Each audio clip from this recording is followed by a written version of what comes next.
그래서 우리 야고보서 강의 38번째 그리스도인의 인생관 7번째 말씀을 드립니다. 우리 기독교인은 인생을 정의할 때에 한마디로 주의 뜻을 행하는 존재, 주의 뜻을 이루는 존재라고 봅니다. 이런 인생관은 세상에서는 이해도 못하고 표현도 못합니다. 왜 사는지에 대해서 우리는 하나님의 뜻을 행하기 위해 산다 이렇게 말하면 못 알아듣죠. 그게 무슨 소리인지 전혀 이해를 못합니다.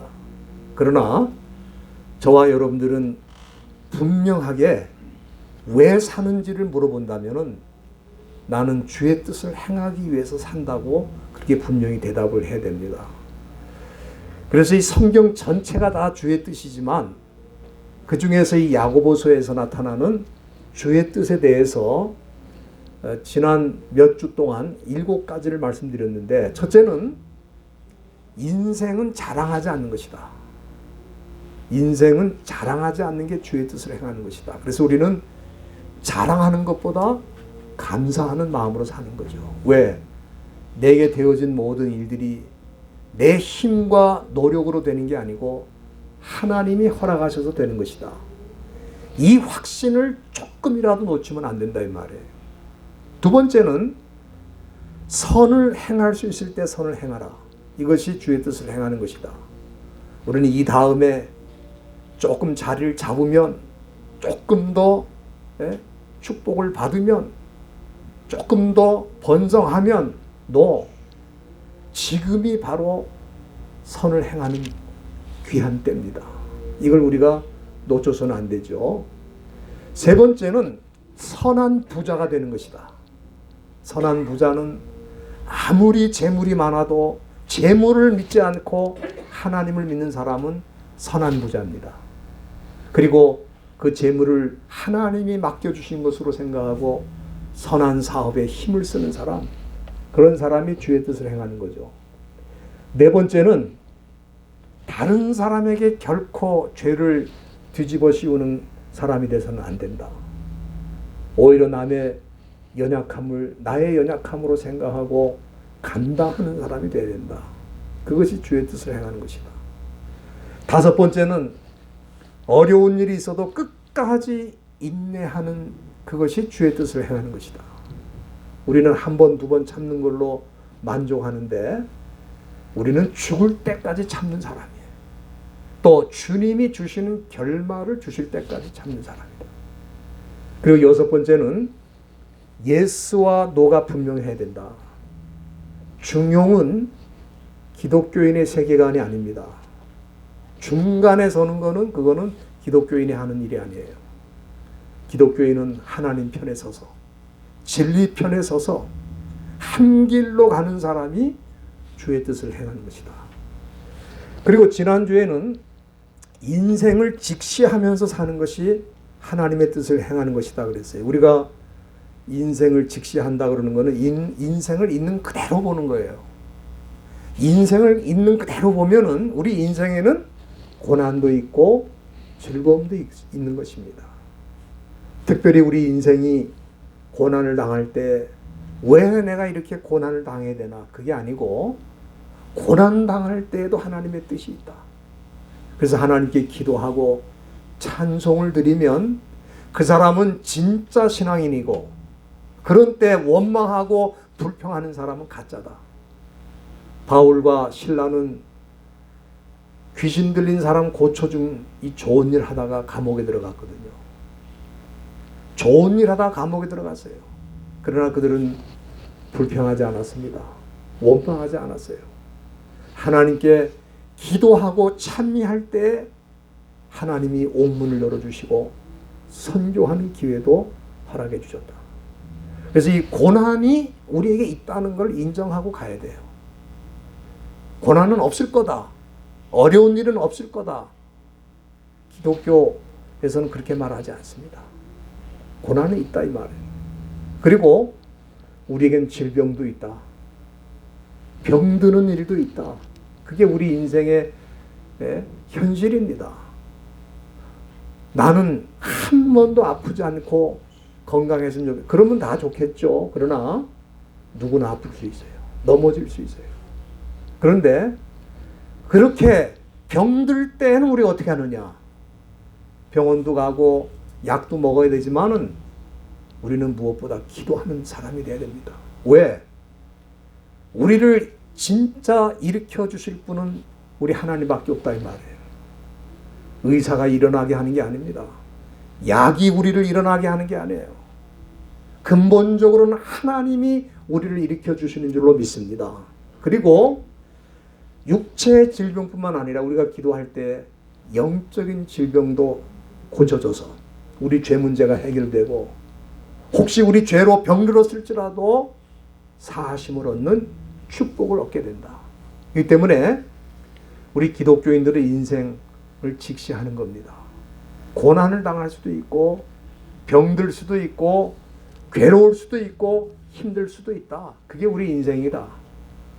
세상 사람들은 그런 때 원망하고 불평하고 남의 탓을 하지만 우리는 오히려 그런 때에도 하나님께 기도하고 찬미함으로 하나님을 인정하고 하나님께서 우리에게 고난도 주시고 때로 질병도 주실 때 감당할 수 있는 힘도 주시고 치료도 베풀어 주시는 걸 믿고 기도할 때 우리 하나님께서 원하시는 뜻을 이루게 될 줄로 믿습니다. 오늘은 이 기독교인들은 인생을 어떻게 보는가? 기독교 인생관 7번째 말씀을 드리는데 이 세상에서는 인생을 말할 때 뭐라 그럽니까? 혼자 왔다가 혼자 가는 인생이라 그렇게 말합니다. 그래서 요즘 그런 책들이 많이 나옵니다. 성공하는 사람 중에는 무리지어서 무리가 돼가지고 그룹이 돼갖고 떼지어 다니는 사람은 없다 그렇게 말합니다. 왜? 고독한 사람일수록 생각을 많이 하고 고독한 사람일수록 집중할 수 있다 이 말이에요. 그래서 여러분들이 그런 말을 들어보셨는지 모르겠습니다. 독립불구 둔세무민이라. 독립불구 둔세무민. 그게 무슨 얘기냐면은 혼자 있어도 두렵지 않고 세상으로부터 떨어져 있어도 민망하지 않다. 그런 뜻이죠. 그것은 무슨 얘기입니까? 혼자 사는 사람이 용감한 사람이다. 그런 뜻입니다. 그래서 이런 사람이 성공한다는 거예요. 그래서 그런지 모르지만 지금 이 지구촌에 나홀로 가족이 늘고 있습니다. 그리고 나홀로 가족이 제일 빨리 성장하는 제일 많아지는 나라가 대한민국이에요.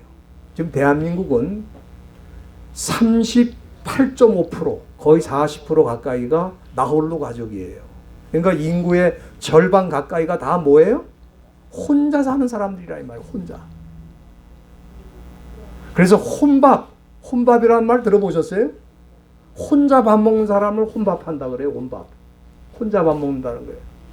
그래서 식당도 요즘 칸막이가 있어요. 가면은 혼자 오는 사람이 많아가지고 남 신경 쓰지 않고 혼자 밥 먹을 수 있도록 칸막이를 쳤어요. 이 테이블에다 칸막이를 6개 이렇게 해가지고 서로 얼굴도 안 보고 그냥 자기 밥만 먹고 가는 겁니다. 이게 혼자 사는 사람이 많으니까. 우리 기독교인은 인생을 말할 때 혼자 왔다가 혼자 가는 것이라 그렇게 생각하지 않아요. 그거는 세속적인 세계관입니다. 그건 절대 우리 기독교인이 받아들여서는 안 돼요. 우리는 영원전부터 영원까지 혼자가 아니었습니다. 우리가 사실 태어날 때도 인간이 혼자 태어난 게 아니죠. 아버지도 있고 어머니도 있고 태어날 때 어머니가 거기 함께 있었어요. 미국에서는 애가 태어날 때 아버지도 교육을 받고 분만실에 다 들어가요. 그래서 우리 애들은 태어나서 제가 제일 먼저 안았습니다. 다. 제일 먼저 제가 안았어요. 그러니까 태어날 때도 혼자가 아니라 이 말이에요. 그리고 그거보다 더 중요한 게 뭐냐면은 인간이 태어날 때 우리 하나님께서 거기 계셨다 이 말이에요. 여러분들이 성경 한번 열어주시길 바랍니다. 시편 139편 13절 말씀에 보면은 다윗의 고백이 나와 있어요. 다윗의 고백이 나와 있는데 거기 보면은 다윗이 뭐라고 고백하냐 하면은 주께서 내 장부를 지으시며 나의 모태에서 나를 조직하였다. 그렇게 지금 고백하고 있습니다. 여기 장부라는 말이 나오는데 장부라는 것은 히브리 말로 킬라라고 하는데 킬라는 뭐냐면은 키드니 신장 안에 콩팥을 말하는 거죠. 콩팥. 키드니가 콩팥, 신장이 키드니죠. 그게 바로 여기 킬라, 장부라는 뜻이에요. 그러나 단지 이 킬라가 우리의 몸의 그 콩팥만 의미하는 게 아니고 every part of me, 내 모든 부분을 다 말하는 거예요. 우리의 눈, 우리의 코, 입, 머리, 우리의 모든 육체, 그리고 우리 영혼까지 나의 모든 것을 우리 하나님이 지으셨다. 그런 뜻입니다. 그러니까 하나님이 지으셨기 때문에 사람이 태어날 때 하나님이 거기 함께 하시는 거죠. 그러니까 우리가 이 엄마 뱃속에 있는 태아는 마치 태어나기 전이니까 그거는 육체가 아닌 것처럼 생각하고 어보션, 임신 중절을 하고 또 심지어 엄청난 일들을 우리 인간들이 많이 하고 있는데 여기 하나님께서 지으셨다 그랬어요. 그렇죠? 그 다음에 그 다음 말이 또 중요합니다. 나의 모태에서 나를 조직하셨다. 이 조직이라는 말 우리가 영어로 생각하면 organize라는 그런 뜻으로 생각하는데 그런 말이 아닙니다. 여기 조직했다고 하는 이 말, 사카라고 하는 말인데 이 사카는 무슨 뜻이냐면은 엔트와인이라고 해요. 엔트와인은 뭐냐면은 휘감는다 또는 프로텍, 보호하다는 뜻이에요. 여기 조직하다는 말이 무슨 뜻이라고요? 하나님이 나를 태어날 때부터 보호하셨다. 휘감으셨다. 나를 안아주시고 나를 보호해 주셨다. 그런 뜻입니다. 그렇기 때문에 다윗이 지금 무슨 고백을 하고 있냐 하면은 우리는 태어나는 순간부터 혼자가 아니었다 그 말이에요. 처음부터 하나님이 우리와 함께 하셨고 우리를 지으셨고 우리를 보호하셨고 우리를 이끌어 주셨다 그런 뜻입니다. 여러분 그렇게 믿으십니까? 예. 그렇기 때문에 사람들이 뭐 혼자 왔다 혼자 가는 인생이다.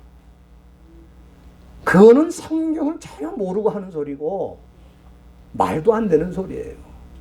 그렇게 느끼는 거지 그렇지가 않아요. 그러면 또 어떤 사람은 태어날 때는 그렇다 치고 어머니도 있었고 아버지도 있었고 혼자가 아니라면은 그럼 죽을 때는 혼자가 아니냐? 죽는 순간에는. 네? 그렇기 때문에 인간은 마지막에는 혼자 외롭게 가는 것이 인생이 아닙니까? 그렇게 물어보는 사람이 있어요. 요즘 고독사라는 말이 많죠. 예? 혼자 외롭게 죽어간다 그런 뜻입니다. 그러나 이 고독사라고 하는 거는 기독교인에게 없어요. 많은 사람들이 혼자 외롭게 죽는다. 우리 예수 믿는 사람 혼자 외롭게 죽는 법이 없어요. 여러분 왜 그런지 한번 성경을 보겠습니다. 누가복음 23장 46절 한번 다 열어주시길 바랍니다. 거기 보면은 예수님께서 십자가에서 죽으시면서 마지막 7마디 가상칠언이라고 그러죠. 그 가상칠언 가운데도 제일 마지막으로 주신 말씀이 거기 기록되어 있는 것입니다. 가상칠언 가운데도 마지막이에요. 거기 뭐라 그랬어요? 예수님이 아버지요 내 영혼을 누구 손에? 아버지 손에 부탁한다고 그랬어요. 여러분들 죽음이라는 게 정확하게 말하면 뭐냐면은 뭐 뇌 기능이 끝나는 게 죽음이다. 심장 기능이 끝나면 죽음이다. 죽음이라고 하는 건 정확하게 뭐냐면은 육체와 영혼이 분리가 되는 거예요. 우리가 살아있을 땐 육체와 영혼이 함께 있어요. 그러나 사람이 죽으면 어떻게 됩니까? 육체와 영혼이 분리가 돼서 육체는 더 이상 생물학적 기능이 없기 때문에 땅에 묻는 거고, 우리 영혼은 아버지 손에 이끌려서 천국으로 가는 거예요. 그러니까 지금 내가 마지막 죽는 순간에 예수님이 당신의 영혼을 아버지 손에 부탁했잖아요. 우리 모든 사람들은 외롭게 혼자 인생을 떠나는 게 아니고 주님 손에 이끌려서, 주님 손에 우리 영혼이 붙들려서 천국으로 가는 거예요. 혼자가 아닙니다. 혼자가 아니에요. 그렇기 때문에 기독교에서는 인생을 혼자 왔다가 혼자 가는 인생이다, 이런 수준 낮은 인생관을 갖고 사는 사람들이 아닙니다. 우리는 영원전부터 하나님이 함께 계셨고 영원까지 하나님이 우리와 함께 하신다. 우리 인생을 그렇게 보는 거예요. 그러면은 지금 현재는 어떤가? 현재는 더 말할 것도 없죠.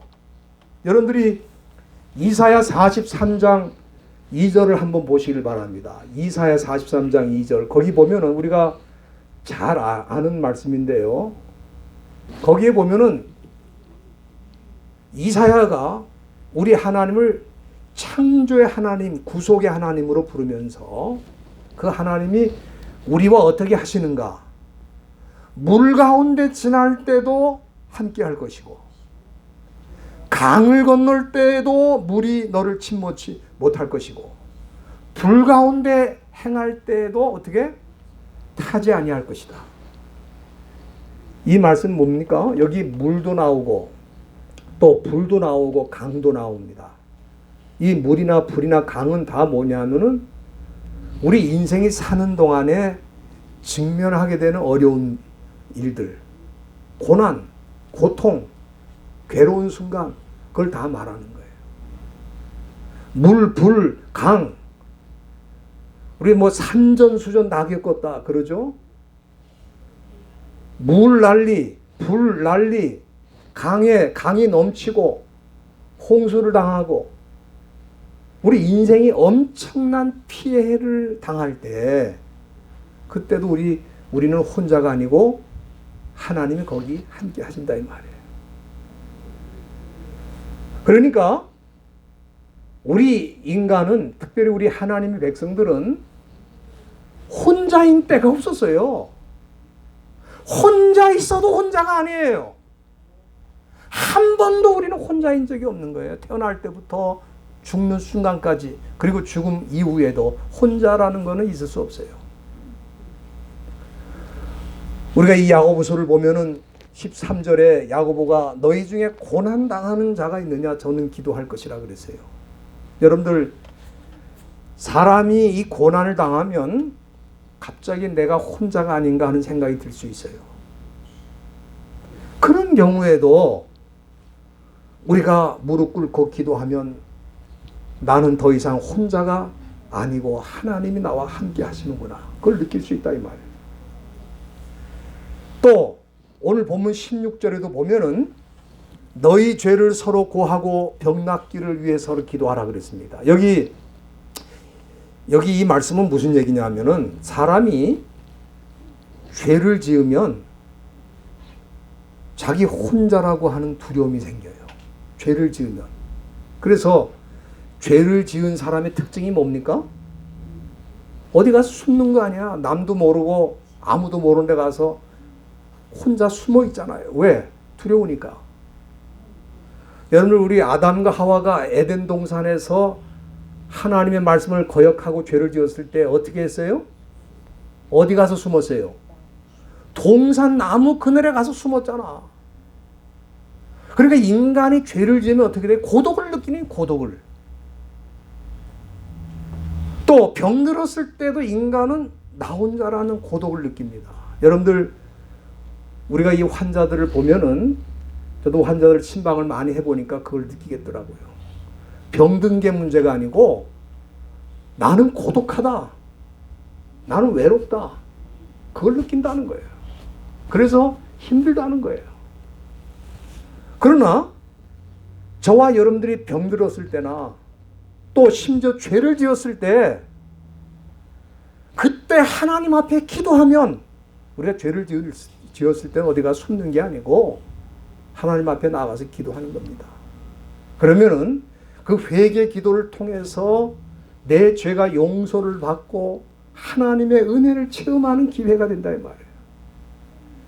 병들었을 때도 나 혼자라고 생각하지 마시고 내가 있는 이 침상에 우리 주님이 함께 하시기 때문에 나는 365일 24시간 기도할 수 있다.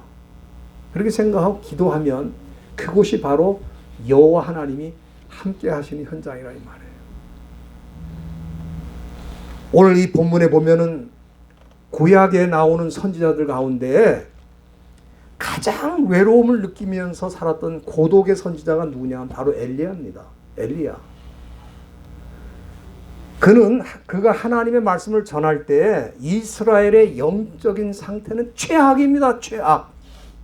왜냐하면은 당시의 왕이 누구냐 하면 아합입니다. 아합. 근데 아합이 누구하고 결혼했냐 하면은 이세벨이라는 여자하고 결혼을 했는데 이세벨은 그 옆에 시돈의 나라에 그 왕이 있습니다. 엣바알이라고 하는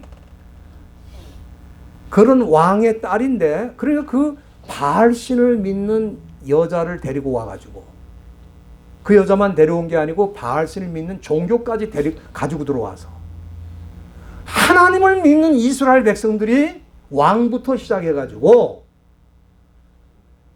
동네 구석구석마다 바알신당을 만들어 놓고 바알신을 섬기고 그리고 하나님의 말씀을 전하는 선지자를 죽였다 이 말이에요. 그러니까 이 엘리야도 그런 시절에 하나님의 말씀을 전하고 바알신을 섬기는 우상죄를 짓지 말라. 그리고 하나님의 말씀을 전하고 바른 말을 하니까 이 아합이라는 사람이 이 엘리야를 죽이려고 몇 번이나 시도를 했어요. 그래서 열왕기상 19장에 보면은 엘리야가 광야로 도망을 해가지고 그 광야에 로뎀나무 밑에 그늘에 쉬면서 뭐라 그랬어요? 하나님 나를 데려가 달라고 죽기를 구했어요. 그 얼마나 힘들고 고통스러웠으면은 나를 좀 데려가 달라고 그렇게 기도했겠어요. 그리고 그 광야에 있다가 또 다시 동굴로 도망을 갔어요. 열왕기상 19장 10절 한번 보시길 바랍니다. 거기 보면은 그 하나님께서 엘리야가 동굴에 가 숨어 있는데 거기까지 찾아오셔서 네가 왜 여기 있느냐. 그러니까 엘리야가 뭐라고 말하냐면은 내가 여호와를 위해서 열심을 내면서 일하지 않았습니까? 그런데도 이스라엘 백성들이 다 하나님의 언약을 버리고 주의 단을 다 헐어버리고 심지어 칼로 주의 선지자들을 다 죽이고 오직 나만 남았습니다. 그런데 내 생명을 찾고 있습니다. 여러분 한번 생각해 보세요. 나만 남았습니다. 다 죽었습니다. 나만 남았어요. 여러분 고독이라는 게 뭡니까? 나만 남았다 이거예요. 나만. 다 죽고 나 혼자 남았다는 거예요. 여러분 그런 고독이 얼마나 무섭겠어요. 여러분 고독이라는 게 그렇습니다. 주변에 사람이 아무리 많아도 나 혼자 남았다는 생각을 하는 거예요. 그리고 거기다가 엘리야는 뭡니까? 자기 생명을 죽이려고 하는 사람들이 도처에 깔려 있습니다. 얼마나 두렵고 고통스러워요. 여러분들 그런 상황에서 엘리야가 할 수 있는 게 뭐겠습니까? 엘리야가 뭘 하겠어요? 오직 기도하는 겁니다. 그 목숨이 위태로운 그 순간에도 기도하면 그는 혼자가 아니고 하나님이 함께 하시는 것을 느낄 수 있었다 이 말입니다. 여러분들, 저는 참 이상한 게 뭐냐면은 그 많은 교인들이 나 외롭습니다, 나 혼자 갔습니다, 그러면서도 기도를 안 해. 기도를. 그거 참 신기하대요.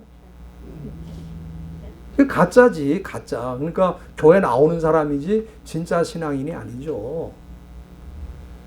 진짜 신앙인이라면 외로울수록 하나님을 더 찾고 하나님 앞에 기도하면 하나님이 가까이 계시고 내 친구로 계신다는 걸 느끼고 경험하고, 그렇기 때문에 고독이 무슨 고독이냐, 주님이 나와 함께 하시는데 그걸 뚫고 나갈 수 있다 이 말이에요. 우리는 그 엘리야 그러면은 아주 특별한 선지자라고 생각합니다. 이스라엘 백성들도 그렇게 생각했어요. 이스라엘 백성들이 세 사람을 아주 특별하게 생각합니다. 모세, 엘리야, 다윗. 아주 특별한 인물로 기억을 하고, 그런 사람들 우리가 감히 쫓아갈 수도 없는 위대한 사람들이다, 그렇게 봅니다. 그런데 오늘 본문 17절에 보세요. 엘리야에 대해서 뭐라고 그러냐면, 야고보가 엘리야는 우리와 뭐가 같다? 성정이 같다. 성정. 이 성정이라는 말을 우리가 요즘 쓰는 단어가 아닌데, 원래 이 성정이라는 말의 헬라어 말은 뭐냐면 호모이파테스라는 말이에요. 호모이파테스. 이게 두 단어로 구성이 된 합성어인데, 호모이오스라는 말이 뭐냐면 same, 같다는 뜻이에요. 여러분들 우리 일반적으로 호모라는 말을 많이 쓰죠. 그 동성이라는 말이에요. 같다는 말이에요. 그 호모이오스 뭐냐면 same, 같다는 뜻이에요. 그리고 이 파테스라는 말은 파스코라는 말에서 온 건데, 파스코는 뭐냐면은 고통을 당하다는 뜻이에요. 그러니까 이 엘리야가 우리와 성정이 같다는 말은 뭐냐면은 우리와 같은 아픔과 우리와 같은 느낌, 우리와 같은 고통, 그리고 외로움, 그런 거를 느끼던 보통 사람이었다, 그런 뜻입니다. 보통 사람이었다 그런 말이에요. 특별한 사람이 아니라는 거예요. 그런데 그 사람이 다른 점은 뭐냐면은 그는 기도의 사람이라는 거예요. 그래서 언제라도 하나님께 기도하면서 그 고독과 외로움을 뚫고 나간 겁니다. 여러분들, 우리가 잘 아는 대로 엘리야가 살던 시대에는 3년 반 동안 비가 오지 않았어요. 여러분들 한번 생각해 보세요. 한 지역에 3년 반 동안 비가 한 방울도 내리질 않는다. 그거는 말로 다 할 수 없는 고통이죠. 근데 왜 그런 가뭄이 왔냐면은 아방이 하나님을 대적하고 우상을 섬기고 선지자들을 죽이고 가는 데마다 산당을 만들어 가지고 우상을 숭배하니까 하나님이 진노하셔 갖고 이스라엘 땅에 3년 반이 비가 오질 않는 거예요. 여기 우리 본문에는 엘리야가 비 오지 않기를 간절히 기도한 즉 3년 6개월 동안 비가 안 오고, 근데 이거는 사실은 정확한 표현은 아닙니다. 왜냐하면은 엘리야는 3년 반 동안 비가 오지 않기를 기도한 적은 없어요. 다만 하나님이 이스라엘 백성들을 향해 심판하시고 진노하시고 내가 3년 반 비가 오지 않도록 할 것이라고 하는 말씀을 하셨을 때 가서 전한 사람이에요. 전한 사람. 그런데 그가 3년 반 동안 이 가뭄을 겪으면서 백성들과 함께 해보니까 백성들이 너무 고통을 당하는 거 아닙니까? 3년 반 비가 아니 오면은 그 당시엔 사람들이 그냥 죽어나가는 겁니다. 양식이 없어서. 그래서 3년 반이 지나고 엘리야는 갈멜산 꼭대기에 갈멜산에 올라가가지고 거기서 땅에 무릎을 꿇고 얼굴을 무릎 사이에 파묻고, 그리고 하나님 이 가뭄을 거두어 달라고 간절히 기도하니까 저기 바다 수평선에 요만한 주먹만한 구름이 떠오르는 거예요. 이 주먹만한 구름이 가지고 비가 되겠어요? 그래 또 간절히 기도하니까 갑자기 하늘이 캄캄해지면서 비가 내리기 시작해가지고 3년 반 동안의 가뭄이 해결이 됐다 이 말이에요. 그러니까 그가 비가 오지 않기를 기도한 게 아니고 비가 오도록 기도한 사람이에요. 그 기도를 하나님이 응답하셔서 이스라엘 땅에 비를 내리신 거예요. 누가 비를 주셨어요? 하나님이 주셨다 이 말이에요. 그런데 엘리야가 이렇게 기도해서 비가 오게 되었지만 아합 왕이 또 살만해지니까 어떻게 해요? 엘리야를 죽이려고 한 거예요. 그래서 엘리야가 동굴로 도망을 가고 동굴에 가서 숨고, 이거는 가뭄의 시대가 끝난 다음에 일어난 일입니다. 그러니까 뭡니까? 아합 왕이 은혜를 원수로 갚는 거예요. 은혜를 원수로 갚은 사람이 아합입니다. 살만해지니까 엘리야를 죽이려고 했던 거예요. 그래서 여기 참 18절에 다시 기도한즉 하늘이 비를 주고 땅이 열매를 내었다. 이런 엘리야의 기도를 응답해 주신 하나님의 그 은혜로 비가 와서 살만해지니까 엘리야를 죽이려고 했던 거예요. 그러나 그는 동굴까지 찾아오신 그 하나님을 만나게 되고 그 음성을 듣게 되고 거기서도 기도하는 가운데 하나님과 교제하게 되고, 그래서 그 나만 남았다고 하는 그 무서운 고독을 기도로 뚫고 나왔던 사람이 바로 엘리야다, 그렇게 볼 수 있습니다. 여러분들 오늘 이 본문을 통해 우리가 배우는 게 뭐냐면은, 세상은 그렇게 자꾸 말해요. 태어날 때도 혼자고 죽을 때도 혼자고 외로워서 어떻게 사나. 아니 근데 예수 믿는 사람들도 그런 얘기를 해요. 예수 믿는 사람들도 우리가 혼자 와서 혼자 가는 거 아닙니까? 언제 혼자 왔어요? 언제 또 혼자 갑니까? 예수 믿는 사람들이. 그런 엉터리 세속주의 세계관에 인생관에 노예처럼 끌려다니는 사람들이 돼서 되겠어요? 우리는 영원 전부터 하나님이 함께 계셨고 지금도 함께 계시고 영원까지 함께 계신 하나님과 사는 거예요. 우리가 이거를 믿어야 신앙인이고 이걸 믿지 못하면 세속인이라 이 말이에요. 가짜 신앙인이라 이 말이에요. 여러분들 우리가 고난을 당할 때에도 병들었을 때에도 죄를 지었을 때에도 재난을 당할 때에도 심지어 마지막 죽음이 우리를 찾아왔다 할지라도 우리는 고독할 수가 없어요. 왜? 하나님이 그곳에 함께 하시고. 그래서 우리가 죽는 순간에는 하나님과 교제를 집중하세요. 죽는 순간에 뭐 며느리 손잡고 어쩌고 저쩌고 그거 아닙니다. 하나님 손을 잡는 거예요. 하나님 손을. 우리 예수님처럼 내 영혼을 주님 손에 부탁합니다. 하나님 손을 잡고 하나님과 교제하며, 그리고 우리가 사모하던 영원한 천국에 들어가서 영원히 하나님과 교제한다 이 말이에요. 그러니까 이 저와 여러분들이 제일 잘한 일이 뭐냐면은 하나님의 자녀가 된 거예요. 뭐 돈을 좀 벌었다, 뭐 좀 높은 자리, 그런 거 아무 소용도 없어요. 그런 거에 연연해가지고 살면은 그 인생 불쌍한 겁니다. 우리는 하나님 손에 붙들려 이 세상에 왔고 하나님 손에 붙들려 살다가 하나님 손에 붙들려서 영원한 천국에 가는데, 우리보다 성공한 사람 있으면 나와보라 그러세요. 이것을 인정하고 믿는 사람이 진짜 신앙인이지, 세상 돈이나 돈이나 추구하고 명예나 추구하고 권력이나 추구하다가 우리 인생 끝나면 너무너무 억울하고 한심한 거예요.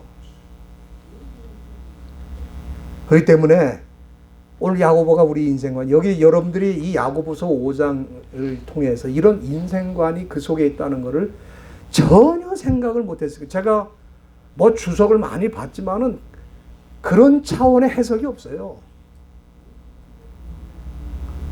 저와 여러분들이 인생을 직시하고 이렇게 들여다볼 수 있는 이거 얼마나 감사한지 모릅니다. 저와 여러분들이 이렇게 하나님 손에 붙들려 처음부터 인생을 시작했고 진행 중에 있고 결말을 맺게 될 것을 믿고 하나님과 함께 승리하시기를 주의 이름으로 부탁드립니다. 기도하시겠습니다.